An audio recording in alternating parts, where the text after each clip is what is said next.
Hello everyone, welcome back. We are in our shopping cart series and today we are going to create the product details page.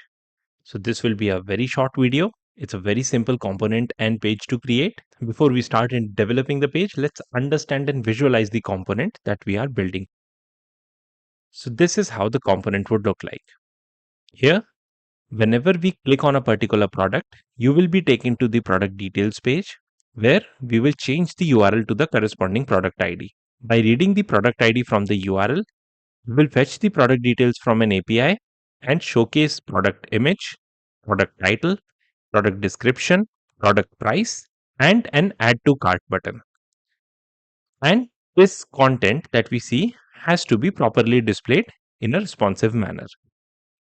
And as we discussed previously, we will be using Bootstrap and React-Bootstrap to develop these experiences. And before we dive into creating the component, let's just have a quick recap of what we have done so far and how we will proceed. So far in our project, we have created our project structure. Inside these, we have created the fake store API. This is the API which you will be calling to get the list of products and the product details by product ID. Then we have a components folder, and in components folder, we have created placeholder components for add to cart button, confirmation modal, footer, header, product tile, and in the last video, we populated our product tile to show the individual products in a responsive manner. We have created a constants folder, context folder, which are to be utilized as of now. Then we have models where we get our product models from. You have your pages, and we have updated product list page as well in the last session where we created these container classes, and we are showing varying number of components ranging from 1 all the way to 4 depending on the resolution that the user is in. And then we have our app routes in the routes folder. So this is our project structure and summary so far. In case you want to pick up from where we left off in the last session, I will be adding a link to a Git repository from where you can download the starting project as you see right now. And you can build alongside me to create the experience that you need. Now, whenever you download this project, all you need to do is run npm install on the project once, and it will be only a one-time activity. And then you can run npm start command to run the project. Once you run the project will run on port 3000. And let's have a look how it is looking right now. Here our project is running on port 3000, and as you can see, we are fetching a list of products using the product listing page to show the details in the individual product tiles.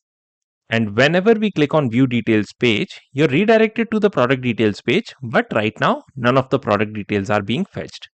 So we go back, we click on view details, you see the product ID is changing. So we have wired in the redirection logic, but we have not populated the logic onto the product details page. And that's what we will do right now. And in case you missed the previous session, I would recommend going through the sessions. The individual sessions are very clearly marked and called out in the title, what we are covering as a part of those videos. And those are very detailed videos where you will get a much better understanding why we are implementing the way we are doing things. So with that, as you can see, we are using link component here to redirect to the product whenever user clicks on this view details button.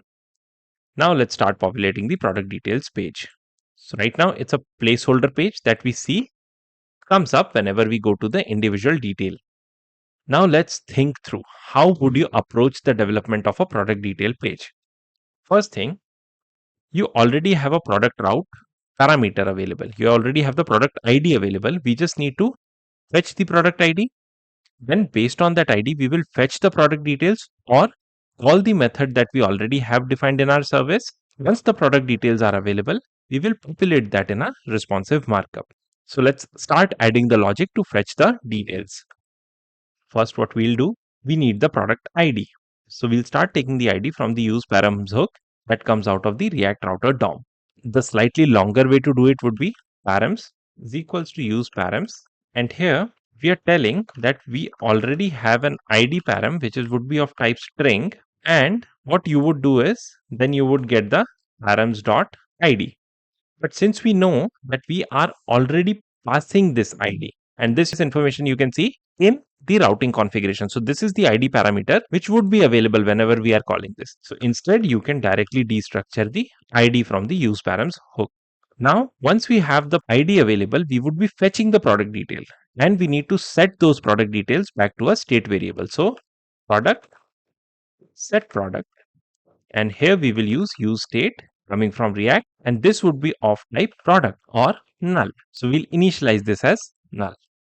In case you're wondering what these parameters mean, so there's a video that I've created in the past, which is getting started with TypeScript in React. And that video covers the topic and the generics and whatever we are passing in great detail. It also will give you a better understanding of what are these operators that you see. You'll get a better understanding of what we are doing here. So we are telling that useState will give us either a product or null. So it can be only of one of these two values. If I initialize this as undefined, it will throw an error that, okay, undefined is not allowed because you're explicitly telling me it could be of product or null type. So that comes in really handy. Please go through the video in case you want to understand TypeScript a little better, interfaces, types, and how we consume them in our projects. Now, once we have these two data available, what we would do, we would start fetching the details. And as we can see, this is a parameter that we are getting out of a hook. So it's also a reactive parameter that we would get. So we would react to this side effect by using useEffectHook. In case you are new to React ecosystem and want to better understand useEffect and useState hooks, there is a video which I will link in the information section. Please go through those to get a better understanding. But this is called a dependencies array. Here I'm passing ID. So every time this ID changes, the ID that we are fetching from useParams, this callback will keep on running. And here what we would do, if ID is available, then please call getProductById method, import it from the service that we have created, and let's parse int our ID. So we'll explicitly ensure that it's of type number before we set that. And then what would happen is it will give you a product, and that product you can set to set product and call the product. But a shorter way to do the same would be we just call set product here. So automatically the product will be given to the setter of the product. It will be set into the required variable. So this is how we will fetch. And now we have the ID, we have the product. Let's start to use that product to show the details on screen. And what we'll do again here is we'll put everything inside a container. So container, inside the container, we'll have your check if product is available, because product can be initialized as null. If product is available, then let's return this. And here we'll return a row. Everything will be inside a row and columns. So we'll put this in a column. So we'll import from React-Bootstrap. All of these container, row, and columns are coming from React-Bootstrap. This column would be for our image. If you remember the visualization, we would be showcasing the image on the left side of our product tile. So here I'm just setting it to call MD2. That means out of the 12 grid spaces available, allocate 2 grid spaces to my image. And let's use the image tag, again coming out of React Bootstrap. Here we'll set the source product.image, alternate product.title, and then it has to be fluid. This is an attribute available. Style, again we'll apply the same style that we had in our product tile. So you can take that from there. You see height 250px, object fit contain. So we are ensuring that the height remains same. And let's close our image tag. So image is set. Now let's go to the content. As we discussed, we'll showcase the title, the description, and the price in content along with a button. So here I'll allocate 6 columns to this particular column because the content is slightly more. And then you have your H2, which would be your product.title. Your paragraph will contain the product description. So product.description. And then an H3 would contain the product price. So here we will display product.price. Now let's have a look at our application. If everything we did is coming up the way we want it to. So we'll go back to our application. And here it is, already looking really good. But there's a slight problem. So even though our content is around 8 columns wide, it's still coming up here. If you remember, we can think of container to be divided in 12 equal columns. And out of those 12 equal columns, we are only using 8 columns. It would make sense to give a spacing of 2 columns at the beginning so the content looks centered on the page. So that 2 columns on the left, and since this takes up 8 columns, 2 plus 8 would be 10, and then 2 columns would automatically be remaining on the right side of our page. Let's do that. And it's really easy. Here we'll go ahead, add a class name, offset for medium resolutions would be of 2 column. You see, such an easy task. And now let's add the button. How will we add the button? Let's take the add to cart button for now from here itself. This is the button, and we'll put that inside another row where we are showcasing the content. It needs to be here. And let's just give it 50% of allocation. And let's add the button. And don't worry, in our next sessions, we will move this button to a reusable component as well. This is just in the meantime, we are showcasing it by using this and replicating the markup here and there again and again. But let's have a look now. And you see, add to cart button came up. Right now, it won't do anything because there's no functionality bound to it, but that's something we'll work on later. So that's it. Now you have a product details page available. You can go to your home. As soon as you click on any of the details, it will fetch the details of the particular product and showcase that on your screen. So whenever we are going to the product details, you're getting the product ID from the URL parameters, fetching the product details and showcasing that on screen. And this is something that you can observe in the network tab as well. So I'm here, I'll refresh the page and you would be able to see that call to first ID of product went in. And the call is being triggered twice because we are running the application in dev mode.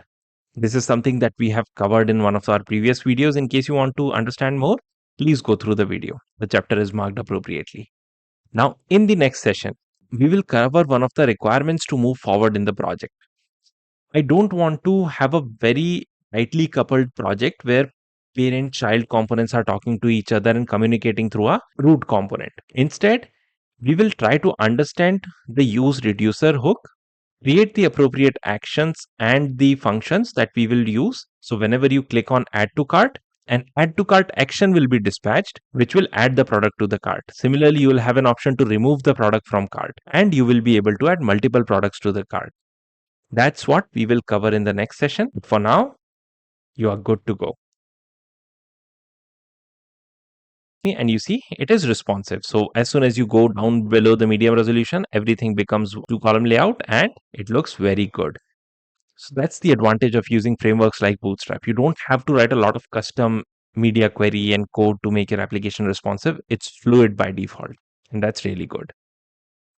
Hope you were able to complete the product alongside with me. In case you're running into any issues and problems, please drop a comment and I'll try to be of help where I can. Thank you for joining in. See you in the next one.